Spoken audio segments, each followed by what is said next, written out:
Now, the other part of today is, I'm not the other, the part of today is talking about teams. And I wanted to sort of show you this video that I came across. It's called 5 Chairs, 5 Choices. It's quite a nice video pulled together by Louisa Evans. And she uses 5 chairs as a powerful way of actually getting you to think about your own behaviors. A lot of the time, we're very focused on changing someone in front of us or moving someone along, but it's how we respond that's quite important.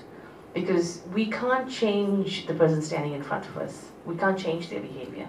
But we can recognize our own behavior and how we actually respond to things in a team environment.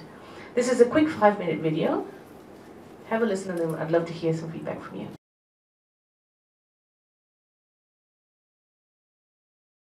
To that, I found it really nice video. She goes on for about it's an 18-minute video, and she talks you through the 5 chairs, which I will in a short moment. But it really is important about, especially working in teams. And I'm a culprit. I do that because you can't help it. If someone looks at you differently or says something, your first response is quite defensive sometimes because you're not too sure where they're coming from. But it is that sort of stepping back and thinking. So 5 chairs, 5 choices. So what were the 5 chairs she sat on? The first chair, which was the red chair, is called the jackal chair. So that's your attack chair. And her first response, which was, she's got an attention span of a fruit fly. She was angry. That's the blaming and the gossiping and the judgment chair. Then she sat on the yellow one, which was a self-doubt, where she sort of looked internal, the self-esteem. She was disappointed. She started to victimize herself, and she felt bad.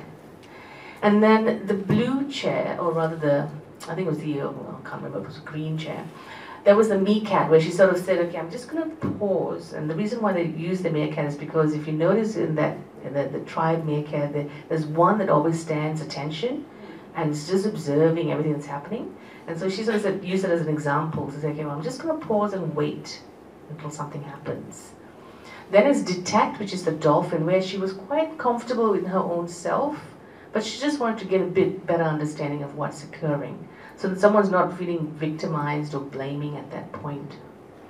And then the last one was the connect, which is a giraffe chair, where you have the long neck of the giraffe and they're constantly looking up to sort of assess the situation and connect where required.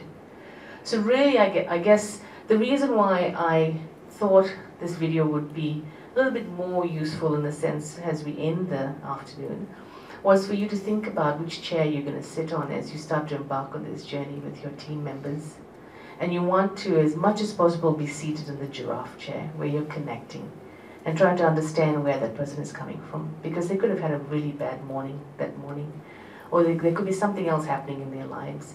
And it's important for us to understand that and not judge them or make them feel bad about what they're doing.